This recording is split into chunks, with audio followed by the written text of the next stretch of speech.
A rocky start in Nick Caley's first season has finally settled in, and he's improved. Should we view the 2025 season as the foundational year for what's to come?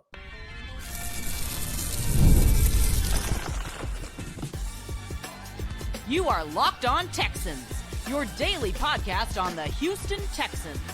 Part of the Locked On Podcast Network, your team every day. Battle Red Nation, from H-Town to your town. Today's episode, and every episode, is for Texan fans all around. Fun show for you today. Let's dive into how many potential All-Pros are on this defense. And with 3 games left, who needs to do more? What unit needs to do more? We would like to see more from a coach. We'll dive into that. Houston has 3 critical games to close out the year, still in the playoff race. And also, we know how important that momentum is going into the playoffs altogether. But the 2025 season for Nick Caley was a rocky one. It started off rocky. It started off like everybody wanted him fired.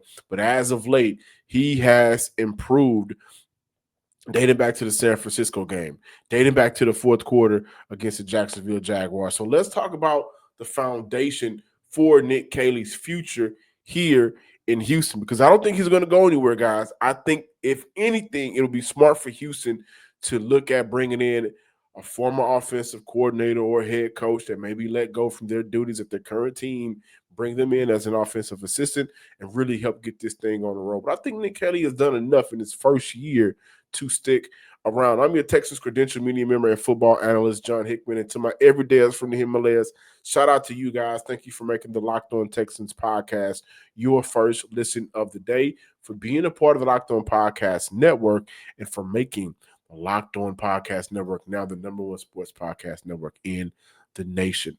Today's episode is brought to you by FanDuel. If you want to be right in the middle of the action this season, visit FanDuel.com and place your NFL live bets all season long. Earlier this year, way back in OTAs, when we finally had an opportunity to hear from Nick Caley himself, this is what he had to say on being a first-time play caller.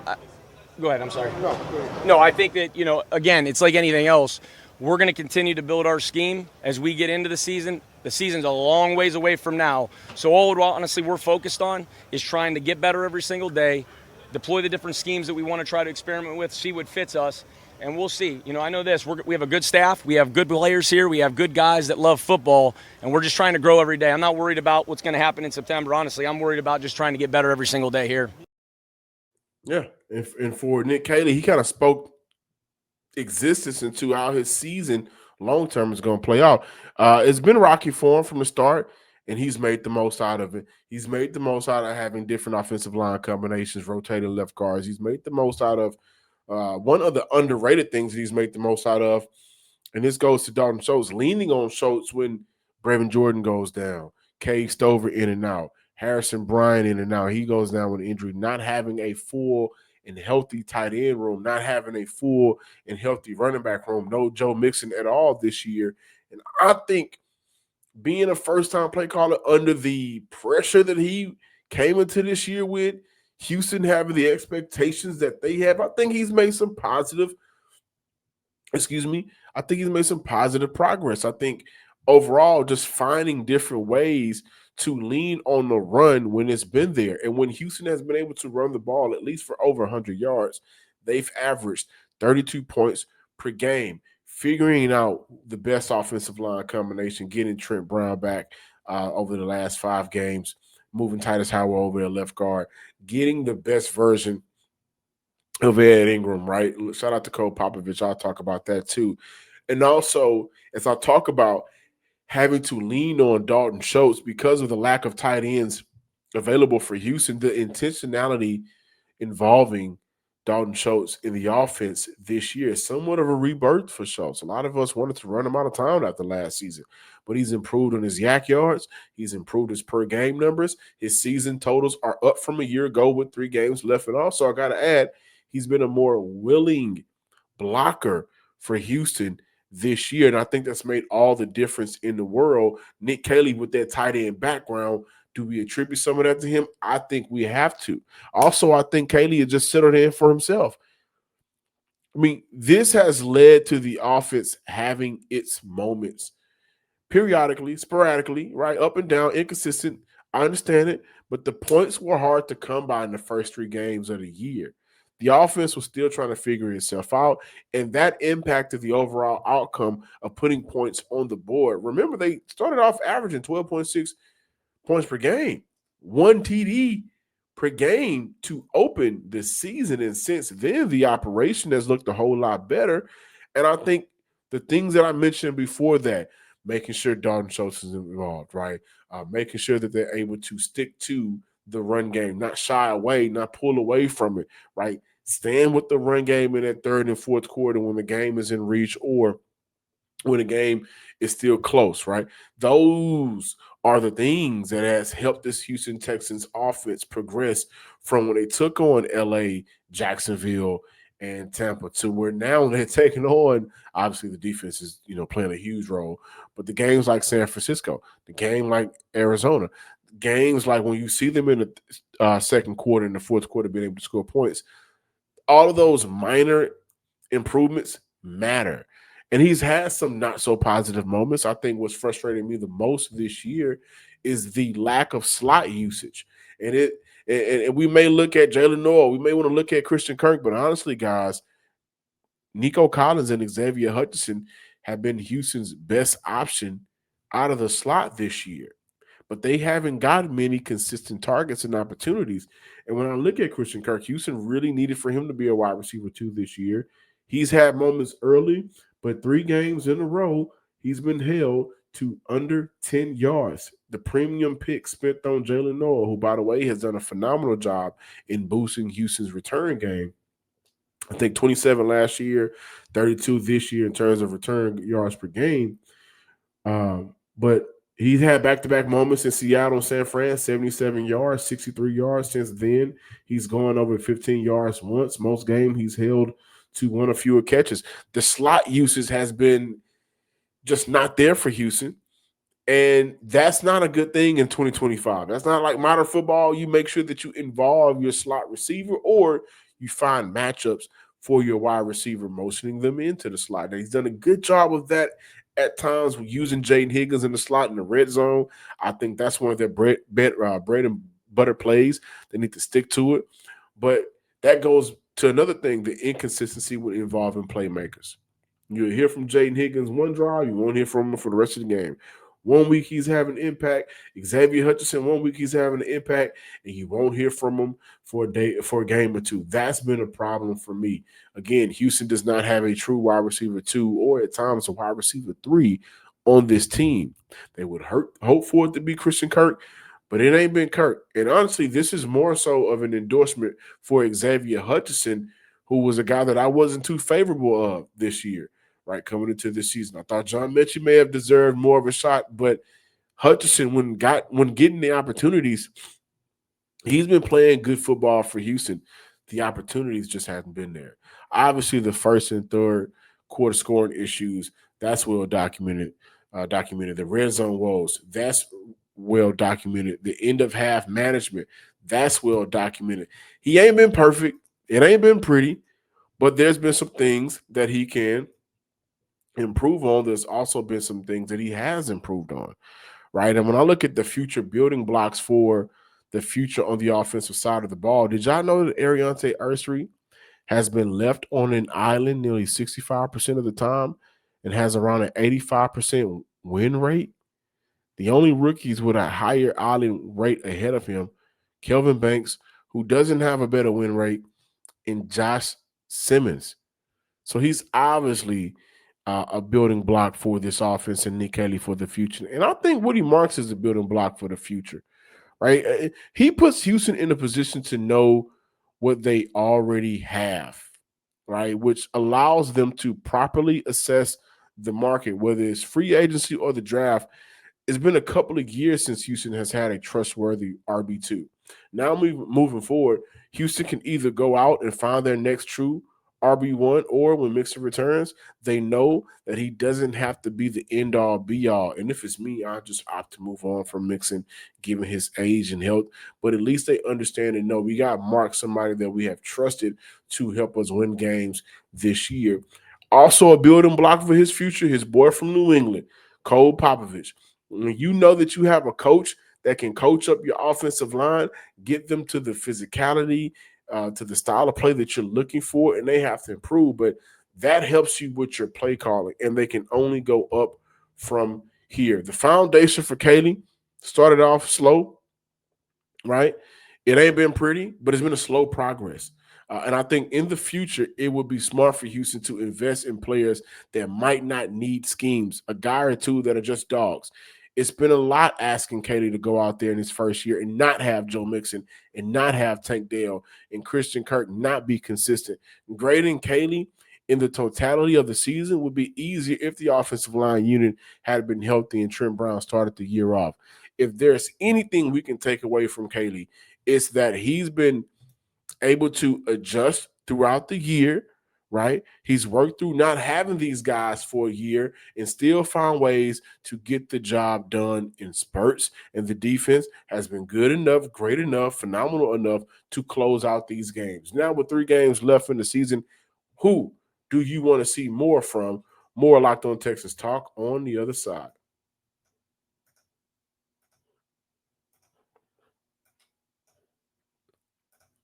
Before diving into that conversation, Texan fans, you ever feel like your money just disappears each month? It happens fast. A few subscriptions here, an impulse buy there, and suddenly the numbers in your bank account don't match the numbers in your head. Rocket Money helps you get clarity, track every dollar, and stay in control of your finances because managing your money shouldn't feel like a second job. Rocket Money does the heavy lifting for you so you can save more and stress less. Rocket Money finds subscriptions you forgot you were paying for and helps you clean them up quickly. Having the app find good times to save each month keeps you consistent with your financial goals. Take control of your finances and cancel unwanted subscriptions with Rocket Money. Go to rocketmoney.com/lockedonnfl today. Again, that's rocketmoney.com/locked-on. Excuse me, that's LOCKEDON. Go to rocketmoney.com/LOCKEDON. rocketmoney.com/locked-on.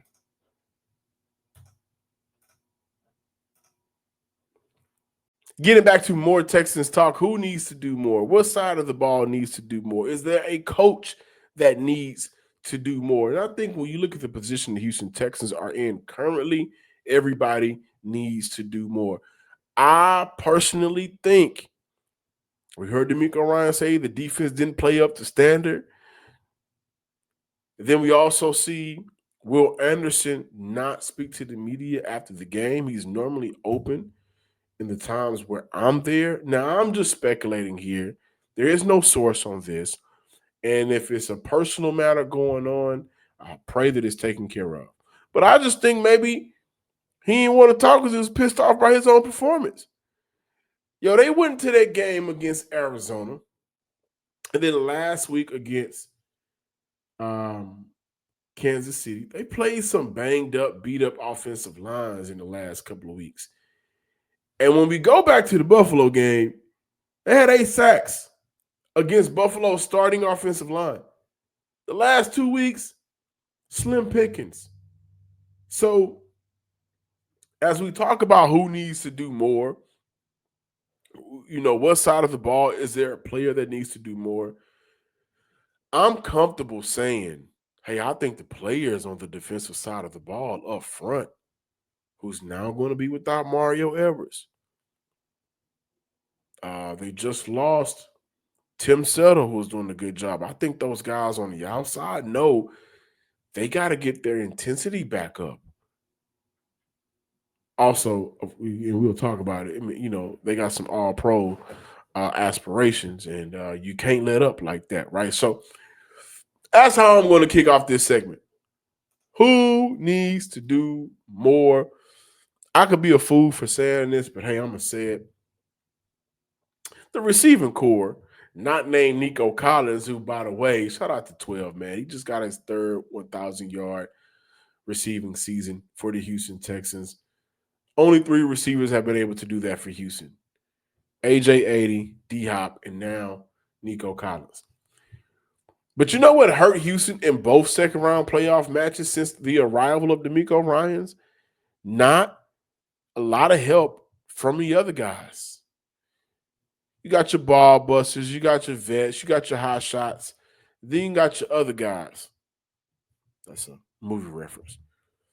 But that's been a theme all year for Houston this year. You've been able to count on Nico Collins, but you hadn't been able to count on consistently the 2 rookies, the veteran Xavier Hutchinson, or Christian Kirk.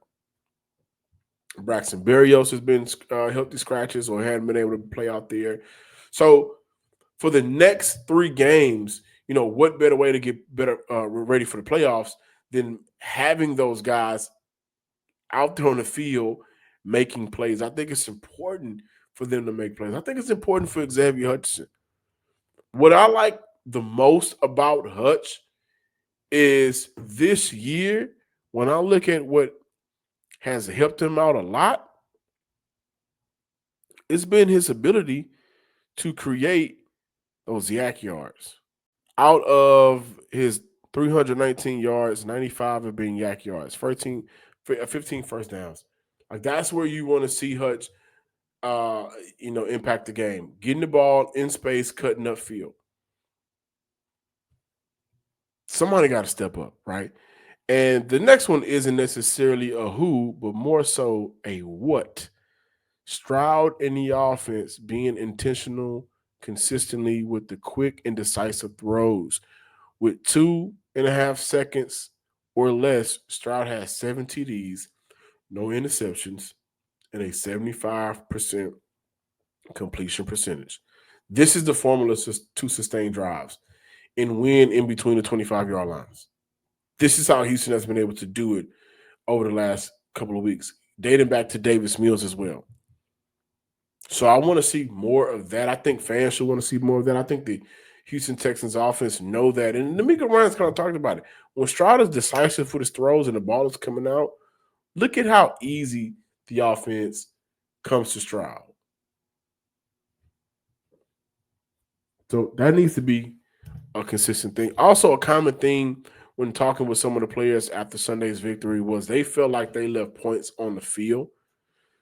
That's, obviously we can talk about the red zone, but I think a cleaner operation altogether. And I'm talking in the playoffs, penalties hurt. They really hurt. Houston has had 12 games with 40 or more penalty yards, 5 of 60 or more. Those yards will cost the Houston Texans, whether it's on the offensive side or the defensive side of the ball. It's going to cost them downs, yards, and points. They have to be cleaner. The operation has to be cleaner. And some of those penalties I thought were tick-tacky. I hate it. Excuse me. I hated the illegal man that negated the Dalton Schultz touchdown. I thought that was just a bad call. I hated calling Blake Fisher not checking in with the referee when, from my Eagles view, and a few of my colleagues, we see Blake Fisher check in. But some of those things have hurt Houston. And when you get to the playoffs, who are you playing? The best of the best. They may have to face Denver again. They may have to go up against New England. They may have to run it back against Buffalo. And Buffalo going to take that personal, right? And so those type of things where just shooting yourself in the foot when you do not have the offensive playmakers around you consistently to make up for it, you can't have those moments. Cannot have those moments. Time management needs to be better. Houston has cost itself points at the end of a half too often this year. If you have 2 timeouts left and a minute and some change on the board, the mindset should be, and it needs to be, score some points before halftime. Too often it's felt like the mindset has been, let's make it to half to prevent the other team from getting the ball back to score. I think Houston should be past that mindset moving forward. And here's a name. Here's a player. Cade Stover, brother, you need to impact the game for the sake of the team and your playing career. It's not about doing anything over the top and spectacular. It ain't about that. It's about being the sure hand underneath. Got away from that against Buffalo. Since then, he's caught all 5 of his targets. He is a role player for Houston, and he has a design role that helps this offense progress forward on the field. And it's a really nice one. Block when they need you and be ready for those quick outs or dump offs when CJ Stroud needs to get the ball out to be pressure. That's it. Not asking him to go vertical, not asking him to be, all over the field. Just be ready when the ball is coming to you underneath and pick up an extra 3 to 4 yards. Initiate that contact. You're a big body, still 6'4". Initiate some of that contact to help this Houston Texans offense turn 4 into 6 or turn 5 into 8. That's it. That's it. That's who I think needs to do a little bit more. And it'll also help Dalton Schultz out, right? Obviously, like we saw Woody Marks, who's been banged up. He's left the game, I think, 7 straight games in a row, right? And Houston looked at their opponent, felt like they had enough on the sideline to win against Arizona without him. They pulled him. Jawar Jordan has a great day. Is that something that we need to see for Dalton Schultz, like a relief? Like, oh, man, I don't have to finish this game out. I can rest my body. Can Cade Stover be that for Houston? And I'm not asking for 100 yards. I'm not asking for 50. But just can he utilize his role and maximize it to the best of his ability? Now, Houston gets to a place where all these things happen consistently to close out the year. They go into the playoffs hot at the right time. That's going to be trouble for other teams that they have to play. That's going to be real trouble. And when we come back, this defense has been compared to some of the best defenses in the NFL since the year 2000. How many All-Pros are on this defense? We'll talk about that to close out the show. The NFL Sundays move fast, one big play, and suddenly everything feels different. That's what makes live betting with FanDuel so exciting. You're not just watching the game, you're reacting to it in real time. With FanDuel, you can place bets as the action unfolds, every drive, every momentum swing, every highlight moment. Live betting is the best when the game starts to shift, a receiver gets hot, a defense tightens up, or the momentum flips after a turnover. FanDuel lets you jump into the moment. Live spreads and money lines adjust instantly. Player props update as guys get hot. So if you want to be right in the middle of the action this season, visit FanDuel.com and place your NFL live bets all season long. FanDuel, the game moves fast, so you can too.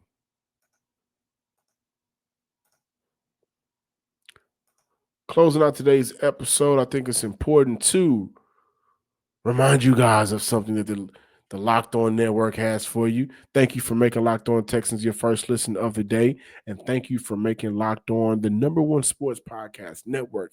You already live your team every day. Now take it up a level and go ad-free. Join the Everyday Club and get Locked On Texans with no interruptions, members-only Discord access, and more, all for just $5 a month or $50 a year. Go to lockedontexans.supercast.com. Again, lockedontexans.supercast.com, or check the link in the show notes to learn more. Closing out this conversation with how many potential All-Pros are on this list. So I think Derek Stingley is a lock. This is a stat that I found real interesting. Stingley has had some moments this year where there may have been a lapse in coverage or two, but overall, on a year, Derek Stingley is still having one of them type of years. And I think because Houston has been in the national spotlight, that has helped his cause out a lot this year. But Derek Stingley has only allowed 2 TDs so far this year. He was an All-Pro last year and he allowed 4 last year. Now, his yards per completion, they are up, but he's still down the total amount of yards allowed. Derek Stingley has only allowed 90 yak yards this year. And then you got to take into account the amount of games where nobody throwing to him. He's completely eliminating a side of the ball. His quarterback rating is 52.6. This year, his completion percentage is down 42.4. So I think Derek Stingley is a lock. But the most interesting number of all was just 90 yak yards allowed on the year. We are in week 16 now. That is phenomenal. Okay.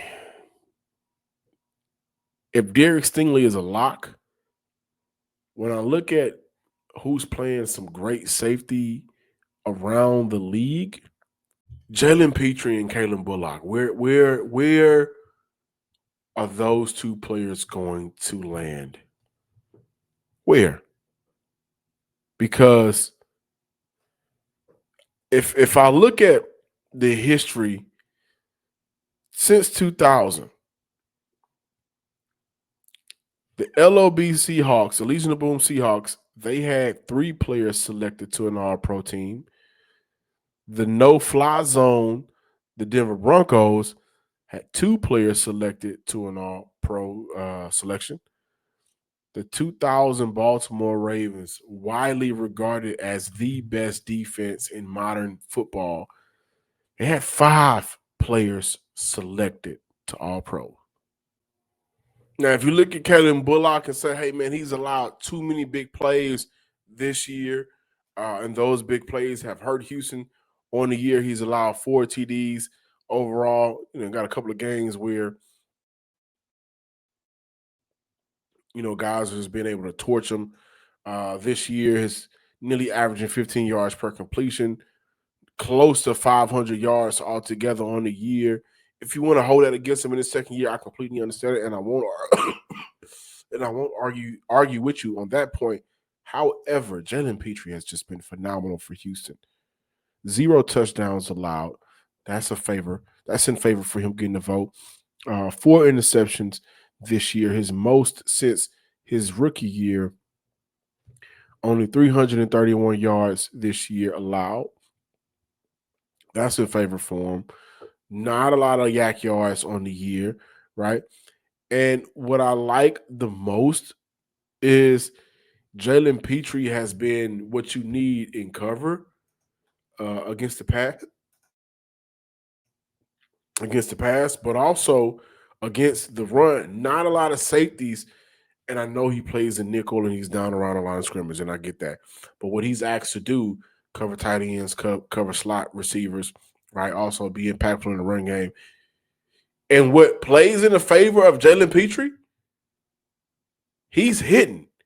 And he's hitting the right way.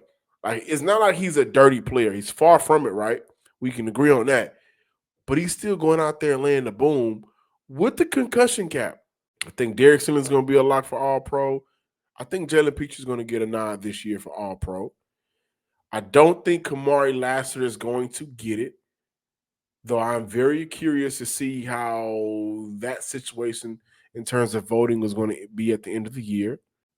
Where it gets tricky is it's either Will Anderson or Danielle Hunter, in the nation's view, a top 3 or 4 player at their position. I say that Will Anderson is. I do. So if I have to vote right now, I'm going to go with Stingley, Petrie, Will Anderson. I think those are your 2025 All-Pro defensive players, which, for all intents and purposes, and for the conversation that we're having, that's not bad. 3 All-Pros, whether it be first or second team, 3 All-Pros on a defense speaks to how good that defense is. Now, you got Myles Garrett in front of you, like he's going to end up winning Defensive Player of the Year. I understand that. But overall, this defense, number 1 in the league. They got players. You got Henry T making improvements throughout the year. You got Azeez Al-Shaair, who, and some of these guys may be Pro Bowlers, but because of the guys that are in front of him and around him, will he ever be looked at as a top 3 to 4 player in his position? I'm not sure, but he's been the vocal leader for this team that they needed. He's been a coach on the field that they need. Excellent communication from their linebacker position. Kamari Lassiter, who I think maybe is a year away from being an all-pro player. But 3 all-pros, I think, speaks to the makeup and the identity of the defense here in Houston. And I think that's a win for the Houston Texans. Please be sure to subscribe, like, and comment to the Locked On Texans podcast on YouTube, wherever you listen to your podcast. Also, follow me